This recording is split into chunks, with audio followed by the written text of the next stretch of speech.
Well, hey everybody, here I am back again with another Tomes of Terror book review. So, since I was still kind of in a little bit of a thriller mood, I guess, after reading, well, I've read a couple other genres since then, but remember a couple weeks back I read this book called The Haunting of Whitehall Manor? And I enjoyed that quite a bit, so I was like, what the hell, let's do another thriller. So I decided to spin that, Kindle Unlimited roulette wheel once again. And this time it came up with a 2023 novel, which is called Don't Let Her Stay by Nicola Sanders. So this book, I found out afterward, actually had gotten quite a bit of buzz on the, in the reader community, book talk specifically.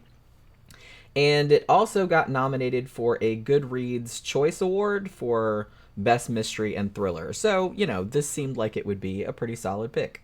Now, overall, I quite liked this novel. It's pretty harrowing, pretty gripping. Kind of has, all the requisite twists and turns. I admit I did see a lot of them coming, but, there's nothing wrong with that necessarily. I did have some issues with the main character being almost unbelievably naive and also kind of a doormat. I kind of feel like, unfortunately, a lot of domestic thrillers have female protagonists like this, to make the story work, I guess. Even though I realize, too, that it's somewhat true to life given the, dynamics of abusive relationships and whatnot. It does kind of make books like these like a frustrating read at times, because the whole time you're just kind of screaming for this hapless woman to just grow a spine already and, stop letting everybody run roughshod over her boundaries at every opportunity.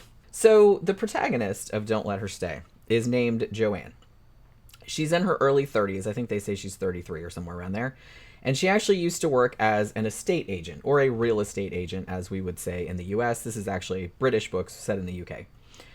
Now, it was in this line of work as a real estate agent that she met the much older man who would eventually become her husband. And his name is Richard. And he's kind of this wealthy finance dude. And a while ago, he was looking at houses with his then fiance, whose name was Isabella, and she was this really, really beautiful woman. And there's this whole thing when he was looking at the property, with Joanne, the real estate agent, and both of them got accidentally locked down in the basement of this property they were looking at, and it was this whole thing.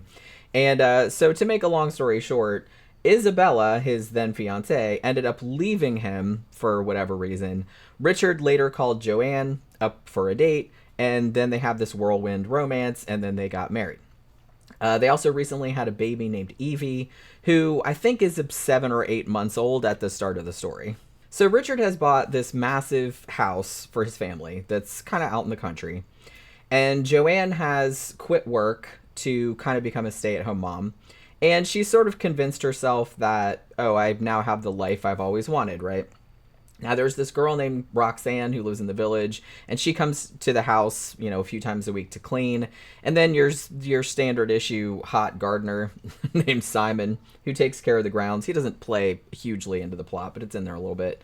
But other than that, Joanne is pretty much on her own, especially since Richard is in the middle of establishing this new business venture and is supposedly always working.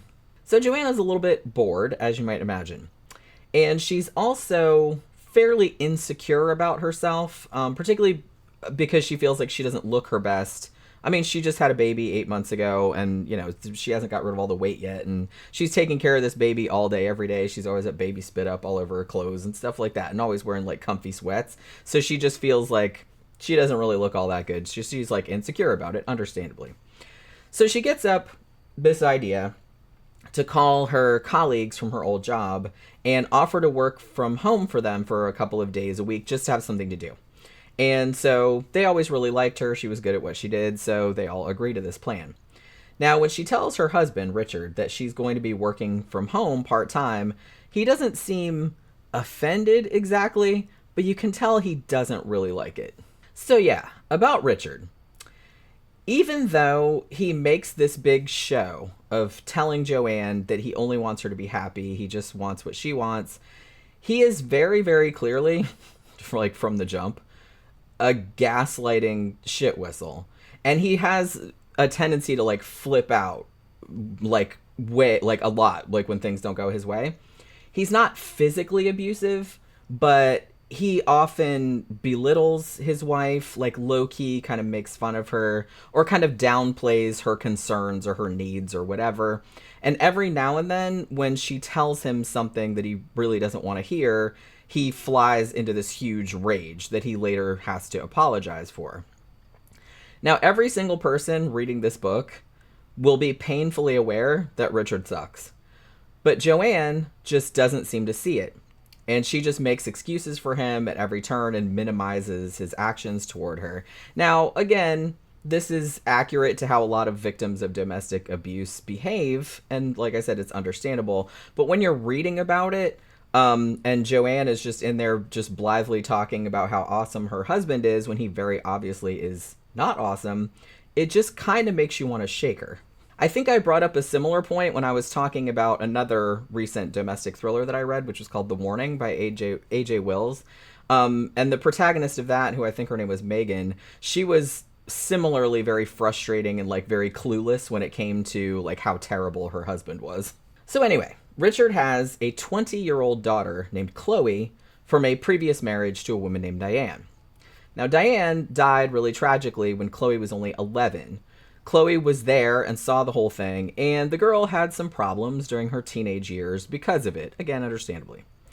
Richard has actually been wanting Chloe back in his life, but she really doesn't seem interested. She actually cut communication with him completely after he married Joanne, which was 2 years prior to the beginning of the book. Like, Chloe was invited to their wedding, but she didn't even bother to show up. Now, Joanne seems just as disappointed in this estrangement as Richard does. She really wants to meet Chloe and have her be like a part of all their lives and have them be a family. Well, soon enough, she gets her wish. Richard tells Joanne that Chloe finally contacted him at long last and wants to come for a visit. Now, Joanne is overjoyed. I mean, not only is she happy for her husband, like getting to reconnect with his daughter, but she's also looking forward to, you know, being the best stepmom she can be. But as the title of the book probably hinted, Chloe isn't exactly the ray of sunshine that Joanne was expecting. She's actually quite a beautiful, intelligent girl, but, well, there's a lot of issues. One of the things is that she has this really weird, like, childish, fawning, very simpering way of, like, talking to her dad and, like, interacting with her dad. So much so that he just thinks she's the most perfect angel ever, you know, and can never do anything wrong at any time. You know, it's just very much a daddy's girl type of thing. But when daddy isn't around, Chloe is just this sullen, mean, sarcastic twat, really. And she really kind of seems to hate Joanne with the heat of 1,000 suns. I mean, she constantly makes just bitchy ass comments about Joanne's age and her weight and like any number of other things, like just to get to her, you know what I mean? Joanne tries to talk to Richard about what a cunt his daughter is, but Richard is absolutely not having it. And Chloe, who, as the story goes on, honestly kind of seems like a straight up psychopath, is kind of cunning enough to deny any allegations, any negative things that Joanne says about her, and she twists everything around so that she's the victim and Joanne is the one being mean to her. Like, it's really insidious and it's absolutely infuriating to read because this chick is like the literal devil. So because Joanne is going to be working from home sometimes, she decides she's going to hire like a part-time nanny to look after the baby, Evie, while she's working. So she calls up this agency and hires this wonderful, amazing young woman named Paula. She's not in the book a lot, but she's, you know, they just kind of mention her. So she gets really excited because Paula seems like someone she could become friends with and thus have someone around the house to talk to other than sour-ass Chloe. But Chloe and Richard throw a big-ass monkey wrench into that plan. Because initially, Chloe was only planning to stay for a few days, but she admits to her dad after a day or two that she dropped out of university, and you know, I wouldn't mind staying at the house for longer, maybe indefinitely. Yay. So Richard hits upon the capital idea of letting his golden daughter Chloe be Evie's nanny. Now Joanne is not thrilled about this prospect, not only because she had liked Paula so much and wanted Paula around, but also because Chloe is such a manipulative, weird and possibly mentally unstable asshole that Joanne doesn't really trust her to look after a baby. But of course, Richard ends up getting his way, because Richard's gonna Richard, and Joanne has to call the agency and tell Paula that she can't come, which bums her out a lot. So from this point forward, Joanne starts to become more and more anxious that something is really seriously wrong with Chloe, and that she might actually try and do something to hurt the baby. The problem is that Richard absolutely refuses to believe her and takes Chloe's side against her, like, every single time. Like, Chloe will tell Joanne shit to her face, like, you and Evie should leave my father, like, he'll always choose me over you, or she'll say that, like, Richard is having an affair, or she just, like, does all this kind of shit. Like, she'll take Joanne's bike without asking and then, like, deny that she did it. No, you said I could take it. And she's like, I didn't tell you any such thing. You know what I mean? She will do that kind of crap, and it's, like I said, infuriating. And then, like, when Joanne later tells Richard, hey, I bought all these eggs, I was going to make you a quiche, and she knew that I was going to make you a quiche, just so she ate them all, you know what I mean? And then she's like, you said I could have them, you didn't say you were going to, you know, it was that kind of crap, and it's just over and over again. So when she tries to tell Richard about any of this stuff, you know, obviously Chloe plays victim, and she's like, Daddy, she's so mean to me, and all this other kind of shit. So he starts thinking Joanne is the crazy one, and Joanne is the one that's, like, picking on his daughter all the time. And the thing that makes that even more scary is that Joanne's mom actually did have postpartum depression and started getting delusional and paranoid. And so Richard is kind of trying to play it like, oh, well, mental illness does run in your family, so, you know, you could be, like, imagining things or being too sensitive or whatever. Like, these kinds of stories are always so nerve-wracking to read. I guess that's why there's so many thrillers that are kind of based around this sort of gaslighting thing, because we, as a reader, even though we're seeing everything through Joanne's perspective, I mean, we pretty much know that Chloe is, like, a demon from hell.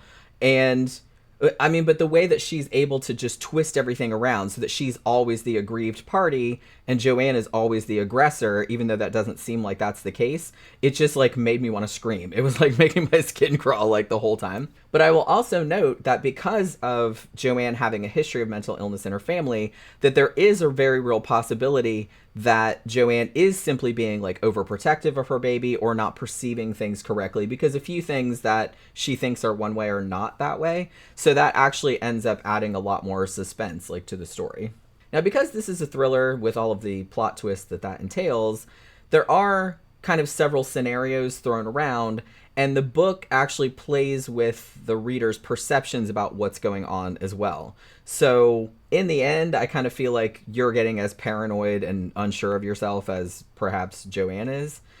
Now, the book ends with this sort of, like, bonkers confrontation between all parties involved, and then after that there's, like, a coda that sort of leaves things dangling a little bit, I felt. So I don't know if there's going to be a sequel at some point. I mean, it sounded like it was being set up for, like, a continuation, you know? So as I said, this was actually a pretty enjoyable thriller. It kept me interested the whole time. I wasn't bored. Even though I guessed some of the twists, it didn't really dampen my experience of the book overall. Joanne was a very frustrating character to approach the story through, I will say that, because she seemed kind of not all that bright, to be, you know, to be honest. And she kind of kept denying her own instincts. Now, the fact that she does this is absolutely addressed in the story, because she has, like, a friend of hers actually tell her, hey, you know, why don't you listen to your instincts, because they're usually correct.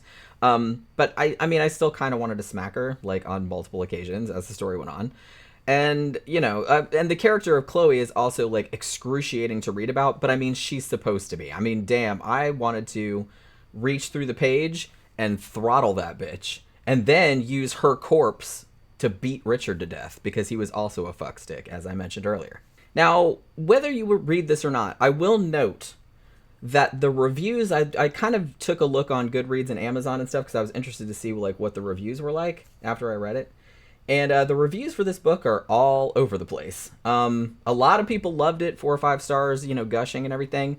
But there was also a very, very large, you know, not insignificant portion of readers who really hated it or couldn't even finish it. There were a lot of DNFs. And I think most of them, their major complaint was that they couldn't really stand Joanne's passiveness and her willingness to be walked all over in her own house by this horrible 20-year-old woman. It's like, why didn't you just like smack the bitch? You know what I mean? Which, like I said, there wouldn't be a story, but I get it. I mean, I do get that sentiment. But I do also know people that would allow this kind of shit to happen in real life. And I thought that Joanne's insecurity and her fears about having inherited her mother's mental problems were well enough established that I didn't find her reactions unbelievable. Frustrating, yes, I found them very frustrating, but still realistic for the personality type that she was established as. So if you like thrillers overall, this is a pretty solid one that will probably, scratch that itch. It's nothing you haven't read before, and the main protagonist might make you want to bang your head against a wall over and over again. But other than that, it was actually a fun read. And like I said, the end is left a little bit ambiguous or like a little bit hanging. So if that's going to bother you, then you might not want to dive in. But I would recommend it to just fans of domestic thrillers in general, as long as you're not, expecting anything mind-blowing or anything like that. So that will do it for this Tomes of Terror. Thank you very much for watching. If you liked the video, please like, share, subscribe, and comment, and all of that other stuff. And I'll see you again on the next one. Bye.